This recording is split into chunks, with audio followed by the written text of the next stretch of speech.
Por volta de 11.000 AEC, um corpo celeste entrou em rota de colisão com a Terra. Ao entrar em contato com a atmosfera, ele explodiu e se dividiu em vários fragmentos menores.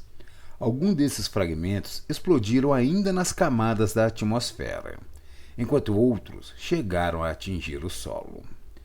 Esse evento, também chamado de Impacto do Dryas Recente ou Impacto do Cometa Clovis, foi um evento catastrófico, de alcance global, e que gerou súbitas e intensas transformações na superfície do planeta. Como consequência, teve início o período climatológico do Dryas Recente, o derradeiro limite do fim da última glaciação. No intervalo de tempo de uma única década, as temperaturas despencaram 7,5 graus, retomando o nível glacial dos milênios anteriores. As mudanças climáticas, geológicas e ambientais que vinham lentamente transformando a superfície da Terra ao longo dos milênios anteriores passaram a se acelerar fortemente. Se as espécies da megafauna já estavam encontrando fortes dificuldades para se adaptar, a partir do Dryas recente, elas protagonizaram uma aceleração no processo de extinção. Dentro desse contexto, tem início o vídeo da semana, o segundo da série sobre os primeiros assentamentos humanos.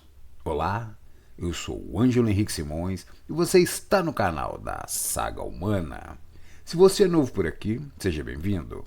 E se você gostar do vídeo, então se inscreva no canal. E se você já é inscrito, considere a possibilidade de se tornar um membro do canal. Como membro, você palpita na escolha dos temas dos próximos vídeos, tem acesso a benefícios exclusivos, abre as portas para que o conhecimento chegue até você e apoia a produção de conteúdos daqui do canal. Outra forma de você apoiar o canal é adquirindo meu livro, A Saga Humana, cuja leitura amplia e complementa o conteúdo dos vídeos que você assiste aqui no canal. Mas, sem perda de tempo, vamos logo para o vídeo da semana e, enquanto rola a vinheta, já sabe, né? Já vai deixando seu like, porque eu garanto que vai valer a pena.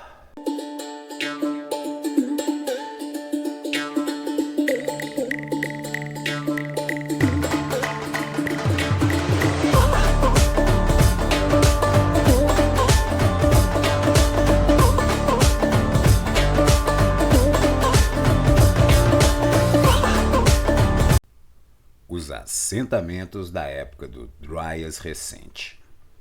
Logo na sequência do início do Mesolítico, uma sucessão de eventos transformou irremediavelmente o nosso mundo. O Dryas recente teve início por volta de 10.700 AEC, provavelmente em consequência do impacto do cometa Clovis.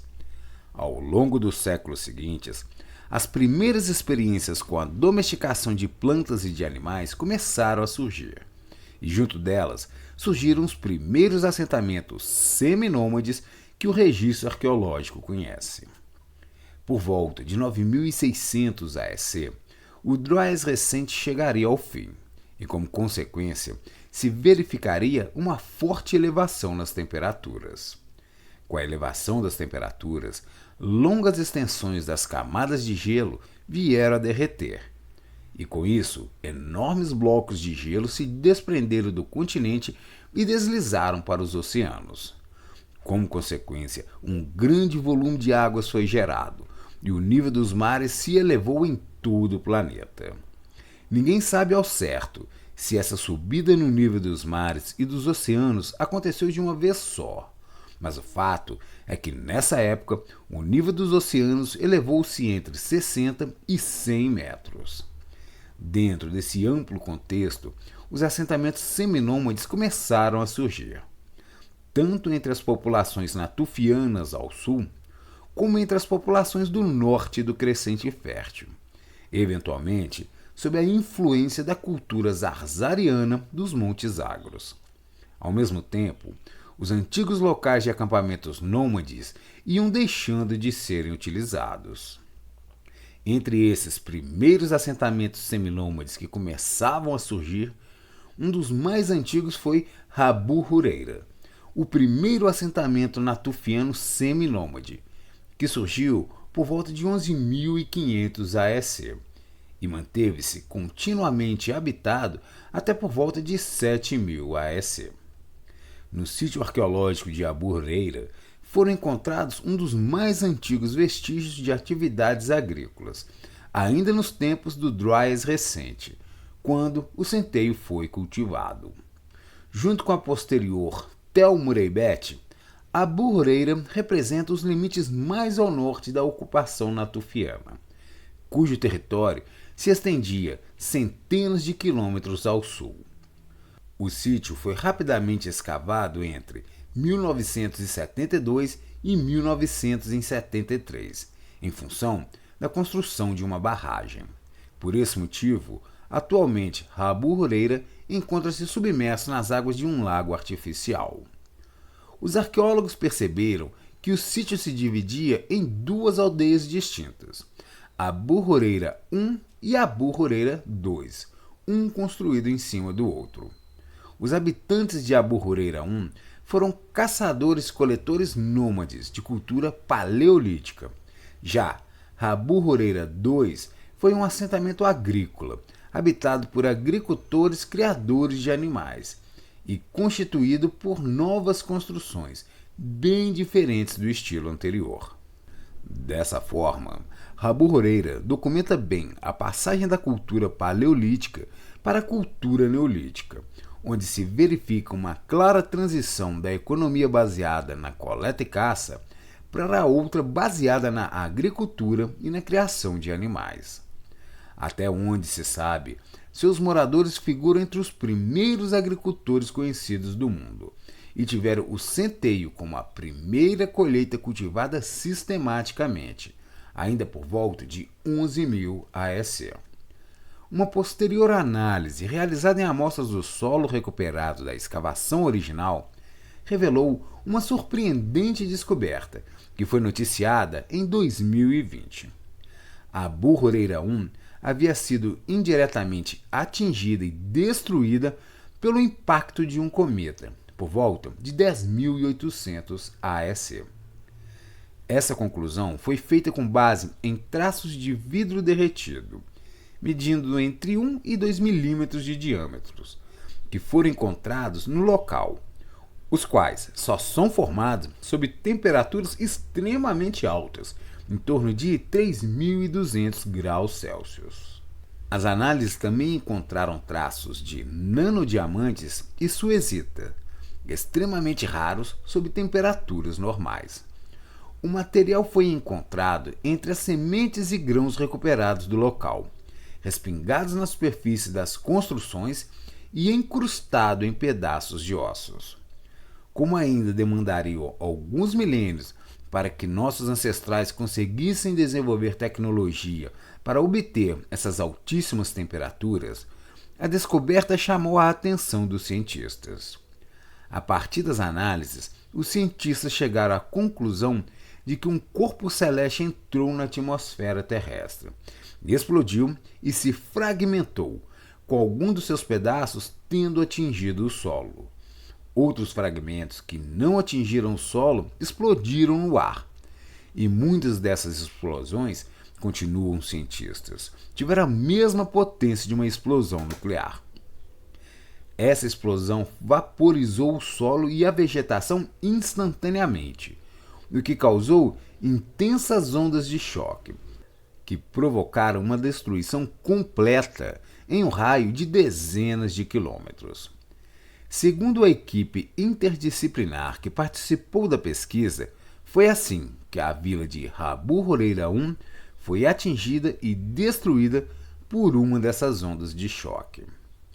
Quando os cientistas escavaram um sítio arqueológico no início da década de 1970, eles haviam detectado a presença de uma área fortemente incendiada.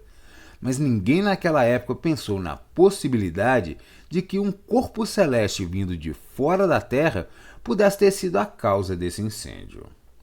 Durante as primeiras escavações, feitas às pressas antes da inundação do sítio arqueológico, os sinais indicando a explosão acabaram sendo confundidos. A pesquisa arqueológica demonstrou que a Burreira foi reconstruída logo após o impacto, pelo mesmo grupo de pessoas que já habitava a vila, as quais haviam sobrevivido à explosão presumivelmente por estarem afastadas, envolvidas com atividades de caça ou coleta, quando a catástrofe ocorreu. Foi só depois da explosão que os habitantes de Raburreira começaram a cultivar campos de centeio, trigo e cevada, e um pouco mais tarde a domesticar ovelhas e cabras. Segundo os pesquisadores envolvidos com as escavações, foi então que o assentamento cresceu e tornou-se, por algum tempo, a comunidade dominante naquela região. Mas, numa época em que os habitantes de Raburreira ainda estavam desenvolvendo as primeiras experiências com a domesticação de plantas e de animais, outro assentamento natufiano começou a surgir nas regiões mais ao sul do Levante. Beida, surgido por volta de 10.500 AEC, como um assentamento seminômade de repetida ocupação sazonal, manteve-se continuamente habitado até por volta de 6.500 AEC. Os vestígios arqueológicos mais antigos demonstram que nos primeiros estágios, Beida era um local de acampamento temporário, frequentado por natufianos que ainda praticavam atividades de coleta e caça. Os primeiros sinais de habitações permanentes só surgiriam mais tarde, já por volta de 7.000 AEC, quando as práticas religiosas se intensificariam no assentamento. Os restos das construções encontradas no sítio arqueológico demonstram a evolução da arquitetura inicial, composta por antigos edifícios circulares, que passaram a assumir formas retangulares que facilitavam ampliações. Fato de alta relevância para um assentamento no qual a população crescia. Nessa época, o assentamento produziu cevada, criou cabras e ergueu um conjunto de estruturas ovais e de pedras monolíticas, a qual os arqueólogos supõem tratar-se de um espaço para a prática de rituais religiosos. As evidências demonstram que a vila teria sido destruída por fogo, mas novas estruturas retangulares foram erguidas. No seu auge, Beida deve ter contado com uma população de cerca de 200 de habitantes, mas o assentamento foi definitivamente abandonado por volta de 6.500 AEC, por motivos que ainda são desconhecidos. Mas, numa época em que Beida ainda começava a ser frequentada por caçadores-coletores natufianos como um local de acampamento temporário, nas regiões mais ao norte, fora da área habitada pelos natufianos, floresceu o assentamento de Halansemi. O assentamento começou a surgir por volta de 10.200 AEC, o que faz dessa a primeira comunidade a surgir no norte do Crescente Fértil durante o Mesolítico, e manteve-se continuamente habitada até por volta de 9.200 AEC. O pequeno local foi descoberto em 1989, durante um reconhecimento arqueológico que antecedeu a construção de uma barragem. Cerca de 60% das ferramentas líticas encontradas em Halansemi eram confeccionadas a partir da obsidiana, um material de origem vulcânica que reúne a dureza de uma rocha e a precisão do fio de corte do vidro. Mas também foram encontradas ferramentas e lâminas de pedras lascadas feitas de sílex. O sílex era encontrado localmente, e a obsidiana via de um lago próximo. Contudo, a presença de quantidades relativamente grandes de obsidiana sugere um estoque para o abastecimento de uma primitiva rede de comércio. Essa impressão também é reforçada pela presença de malaquita em Halansemi. Esse era um minério de cobre que tinha origem em uma região mais distante. Fato que parece confirmar a hipótese de ter havido uma rede de comércio entre esses primeiros assentamentos. O que também parecem ter sido estoques de produção local, usado para a prática comercial pelos habitantes de Halansemi, eram lentilhas, amêndoas e pistache. Enquanto ovelhas, cabras e gado se tornariam os primeiros animais domesticados na maioria desses primeiros assentamentos, Hallandsemi parece ter sido o único a iniciar a atividade com criação de porcos. Mas as evidências também apontam para a domesticação de cães além de porcos. Aparentemente, os porcos se transformaram na opção mais prática para serem criados, em função da sua eficiência na conversão de alimentos vegetais em proteínas, além de apresentarem uma alta taxa de fertilidade, e do fato dos filhotes serem de fácil domesticação. Em Hallandsemi, os porcos eram fáceis de serem conseguidos, pois habitavam a floresta ribeirinha próxima e poderiam ter sido atraídos pelo lixo da aldeia. Os habitantes de Hallandsemi utilizavam uma curiosa e engenhosa prática para a reprodução e criação dos porcos. Os criadores dos animais permitiam que as porcas fêmeas domesticadas ficassem soltas, para que elas pudessem atrair e se acasalar com javalis machos selvagens. Os filhotes machos eram consumidos quando atingiam uma determinada idade, enquanto que as filhotes fêmeas eram reutilizadas da mesma forma. A pequena comunidade ficava à beira de uma floresta ribeirinha, próximo à floresta de carvalhos, pistache e amendoeiras. Os trabalhos de escavações encontraram 4 estágios arqueológicos, muito embora as construções mais elaboradas encontrem-se apenas nas 3 camadas superiores.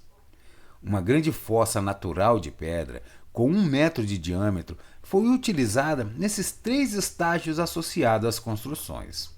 Ao seu redor foram erguidas construções, e seus habitantes a usaram como um depósito para descarte de material e de lixo.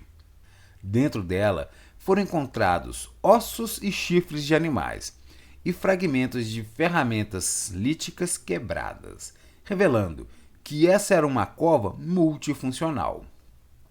A arquitetura presente nas construções de cada um desses 3 níveis estratigráficos superiores apresentava estilos diferentes. Blocos de arenito foram utilizados no nível superior, onde as maiores construções apresentavam entre 5 a 6 metros de diâmetro e telhado formado a partir de uma trama de galhos e vegetação. Nessa camada, pelo menos 2 construções não se destinavam ao uso como moradias, e sim ao uso geral da comunidade. No segundo nível, foram encontradas construções menores, feitas com pedras coletadas em um riacho próximo, e piso formado por blocos de arenito cuidadosamente posicionados. No terceiro nível, foram encontradas estruturas em forma de U, cujos pisos não são de pedras e têm função desconhecida. Nos 3 níveis de escavações, as construções apresentaram fundações semi-enterradas de pedras e paredes de madeiras erguidas acima das bases de pedras. Embora houvesse construções maiores, a maioria delas possuía diâmetro inferior a 2 metros, e elas ficavam conectadas a uma área externa onde atividades domésticas teriam sido realizadas. Nos níveis superiores do sítio arqueológico, também foram encontradas 2 grandes estruturas, com 6 metros de diâmetro e bancos de pedras. Uma dessas estruturas continha um crânio de gado selvagem que originalmente estava pendurado na parede. O tamanho e a natureza dessas estruturas e seus depósitos anexos contendo materiais diferenciados sugerem que o conjunto pode ter tido alguma finalidade de rituais envolvendo a comunidade. Alguns sinais ilustram o alto nível de complexidade social presente em Hallandsemi. Construções não residenciais destinadas a fins específicos, uma sofisticada produção artesanal cuidadosamente esculpida, redes de comércio e engenhosas experimentações com a domesticação de animais. As evidências parecem sugerir que Hallandsemi não recebeu muita influência vindo dos assentamentos natufianos do sul. Por outro lado, as raízes culturais de Hallandsemi parecem se conectar com a cultura paleolítica zarzariana dos Montes Agros, conforme pode ser observado na semelhança entre as ferramentas encontradas nesse sítio e aquelas usadas pelos zarzarianos. Atualmente, Hallandsemi encontra-se debaixo das águas de um lago artificial. Mas ao mesmo tempo em que Hallandsemi surgia como o primeiro assentamento mesolítico da Anatólia, um pouco mais ao sul, Tel Mureybet, um assentamento natufiano, também começava a surgir. Tel Mureybet, que é outro típico assentamento que documenta bem a transição da economia baseada em coleta e caça para outra baseada na agricultura e domesticação de animais, manteve-se continuamente habitada até por volta de 8000 AEC. As escavações começaram no início da década de 1970 e identificaram 4 níveis arqueológicos de ocupação. Os trabalhos tiveram fim 20 anos mais tarde, quando a área também acabou sendo inundada. Nos seus estágios iniciais, por volta de 10.200 AEC, Mureybet teria sido um acampamento de caçadores-coletores, uma vez que os vestígios arqueológicos relacionados a esses primeiros tempos não indicam a presença de nenhuma estrutura de habitação permanente. Embora algumas lareiras e buracos no chão utilizados para cozinhar sejam relacionados a esse período. A produção agrícola desses primeiros estágios se deu por meio da colheita e provavelmente plantio de cevada e de centeio. Alguns indícios sugerem que o cão sempre foi domesticado ali, ao mesmo tempo em que as evidências indicam que os habitantes natufianos de Mureybet caçaram gazelas e equídeos. A pesca era igualmente importante na sua economia de subsistência. As construções com caráter permanente só surgem nos estádios seguintes, quando verifica-se a presença de construções circulares semi-enterradas, com até 6 metros de diâmetro e paredes de terra compactada reforçadas com pedras. Um pouco mais tarde, surgem construções retangulares, também semi-enterradas, com mais de um cômodo, que coexistiram com as construções redondas mais antigas. Muitos cômodos das estruturas retangulares eram tão pequenos que só poderiam ter servido como espaço de armazenamento.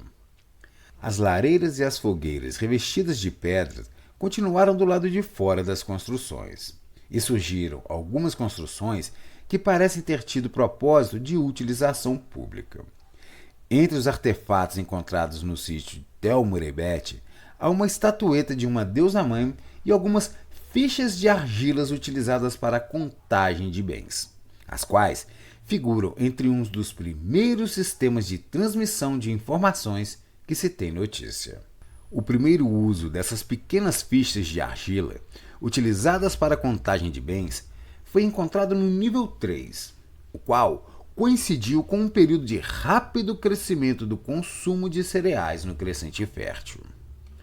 Por volta de 8000 AEC, numa época em que Tel Mureybet já estava sendo abandonada, uma primitiva rede de comércio recém-formada começou a fazer uso de fichas de argila, as quais foram usadas nas práticas comerciais entre as diferentes populações do Oriente Médio.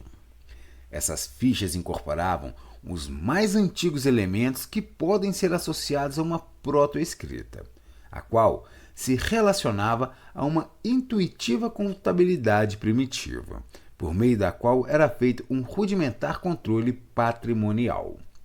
Os cientistas estão convictos de que essas fichas eram usadas para o controle de bens, especialmente grãos, frascos de óleo, animais e unidades de trabalhos definidas por tempo ou tarefas. A troca de mercadorias entre diferentes bandos humanos já era uma prática antiga, surgida ainda na época dos caçadores-coletores do Paleolítico Superior. Mas, com o advento da agricultura, da domesticação de animais e dos assentamentos nômades, ela se intensificaria, se sofisticaria e integraria as populações dessas primeiras comunidades do Crescente Fértil. Mas isso é assunto para um outro vídeo. Então é isso, pessoal. Esse foi o vídeo da semana. Espero que tenham gostado. Obrigado pela sua companhia até aqui e agradeço se você puder compartilhar, curtir e comentar esse vídeo. E se você ficou até aqui comigo e ainda não é assinante do canal, então se inscreva. E se você já é inscrito, você também pode se tornar um membro do canal. Como membro, você apoia o canal e palpita na definição dos próximos vídeos. Outra forma de você apoiar o canal é adquirindo meu livro, A Saga Humana, cuja leitura amplia e complementa o conteúdo dos vídeos que você assiste aqui no canal.